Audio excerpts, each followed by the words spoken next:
Halo, selamat datang di channel kami. Kali ini kita akan bahas jurnal yang menarik dari Haslinda dan Abdul Razak serta Salma Ali. Pada video kali ini kita akan membahas sebuah kajian menarik tentang fungsi garisan dalam seni lukisan dan bagaimana garisan mempengaruhi persepsi kita.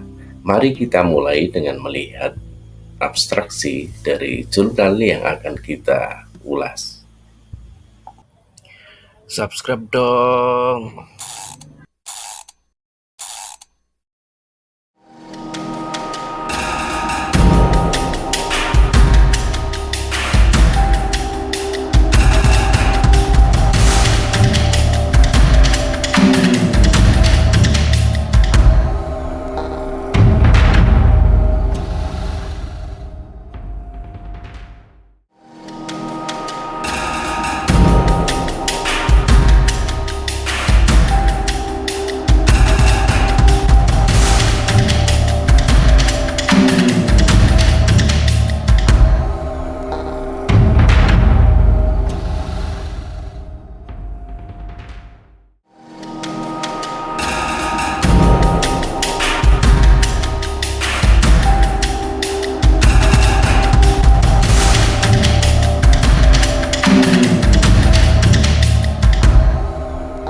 Garisan adalah salah satu elemen dasar dalam seni lukisan, memainkan peranan yang sangat penting dalam menghasilkan karya seni.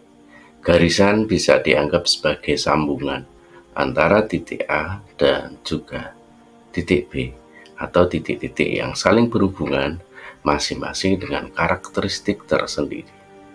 Garisan bukan hanya sekedar bentuk, tetapi juga membantu dalam menciptakan rupa. Bentuk jalinan, pergerakan, tanda, dan corak dalam sebuah lukisan. Dengan mengolah berbagai jenis garisan, seniman dapat membentuk visual yang kaya dan sangat kompleks. Kajian ini fokus pada analisis fungsi garisan yang dapat menghasilkan ilusi cahaya dan bayangan, serta bagaimana garisan menerjemahkan psikologi terhadap persepsi manusia. Dalam kajian ini, gambaran landscape dan seni binatang menunjukkan kualitas garisan yang dihasilkan melalui teknik seperti continuous line drawing dan gestur. Data yang digunakan di dalam analisis ini diambil dari lukisan-lukisan yang dihasilkan selama perjalanan ke lokasi-lokasi seperti Pulau Pinang, Malaka, dan Pahang. Metode apresiasi yang digunakan di dalam analisis formalistik yang dikemukakan oleh pengkritik seni abad ke-19 Roger Fried dengan observasi dan perbandingan untuk menilai fungsi garisan dan persepsi psikologi. Melalui kajian ini diharapkan kita dapat memahami betapa pentingnya elemen garisan dalam menciptakan kesan atau ilusi reality di dalam lukisan dua dimensi. Lebih lanjut, menurut Edward Hill dalam bukunya The Language of Drawing tahun 1966, dia menyatakan bahwa melukis adalah proses membuat tanda, garisan, atau ukiran pada permukaan. Dan dalam pengertian yang lebih luas, melukis adalah bagian dari bahasa seni. Namun, mengapa seseorang seniman melakukan kegiatan melukis atau menghasilkan sketsa? Ini adalah pertanyaan yang sering muncul. Aktivitas ini seringkali merupakan tindakan spontan setelah melihat, merasakan, dan berpikir dengan jelas. Ini adalah proses berpikir kreatif yang membantu dalam mengekspresikan ide-ide. seperti yang diungkapkan juga oleh arsitek Italia Carlo Sparta. Saya menggambar apa saja yang bisa saya lihat, seperti yang diungkapkan oleh arsitek Italia Carlo Scarpa. Saya menggambar agar saya bisa melihat.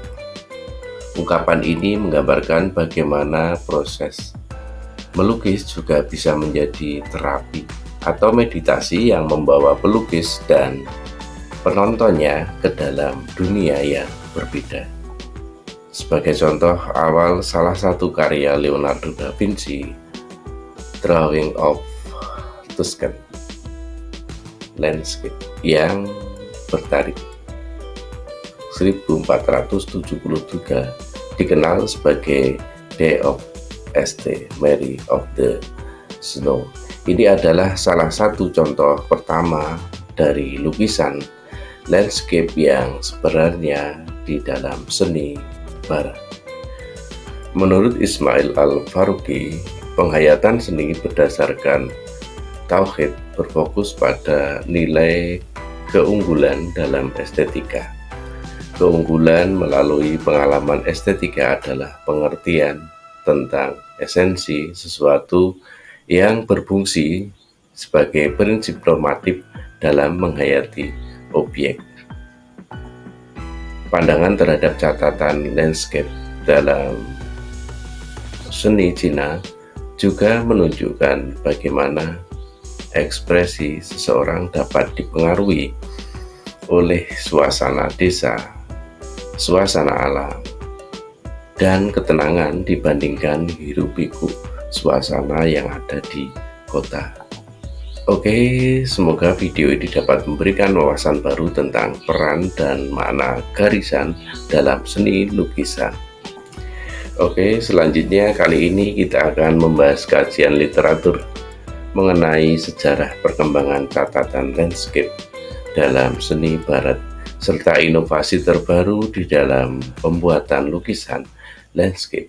Yuk kita mulai eksplorasi kita. Oke, kita akan memulai catatan lukisan landscape yang ada di barat, khususnya abad ke-18 dan 19. Pada zaman ini, teknik yang sering digunakan adalah end planting, di mana pelukis melukis langsung di luar ruangan dengan memperhatikan daerah sekitar. Teknik ini memungkinkan mereka untuk menangkap keindahan alam dengan lebih autentik, serta menyalurkan persepsi visual dan psikologi mereka ke atas kanvas. Pada abad ke-19, gaya impresionisme dan post-impresionisme mulai mendominasi lukisan-lukisan pada periode ini, menampilkan reaksi manusia terhadap alam dengan fokus pada suasana pemandangan. Impresionisme misalnya lebih menekankan ekspresi pelukis terhadap pandangan sehari-hari tanpa keterikatan pada inspirasi agama. Ini merupakan bentuk ekspresi diri yang mendalam dan reflektif terhadap kehidupan modern. Seiring waktu, lukisan landscape menjadi tren utama dan identitas nasional dalam seni lukis di barat, seperti di Britain. Awalnya landscape sering digunakan sebagai latar belakang dalam lukisan potret, namun seiring berkembangnya waktu, landscape mulai diakui sebagai subjek utama dalam seni lukis, menunjukkan pergeseran dalam kecenderungan pelukis barat. Selain itu, mari kita lihat Bagaimana inspirasi dan catatan landscape Cina juga mempengaruhi seni. Dalam seni catatan di Cina, elemen garisan merupakan bagian penting dalam menciptakan imaji dan tekstur yang mendalam. Dengan kemajuan teknologi, sekarang ada alat aplikasi yang bisa digunakan untuk dapat menghasilkan lukisan landscape dengan efek warna yang realistis dalam format 3 dimensi. Penggunaan animasi dalam visualisasi image lukisan landscape membantu artis dalam menghasilkan seni digital yang lebih efektif. Penelitian tentang aspek garisan dalam konteks aplikasi komputer 3 dimensi menunjukkan pentingnya simulasi ini dalam menciptakan latar belakang visual yang meniru efek cat air yang biasanya dihasilkan oleh teknik manual. Oke, kesimpulannya bahwa dari abad ke-18 hingga era digital saat ini, perkembangan lukisan landscape telah mengalami banyak perubahan dan teknik tradisional seperti plein air hingga inovasi teknologi terkini. Setiap langkah membawa kita lebih dekat dalam memahami dan mengapresiasi keindahan alam serta seni.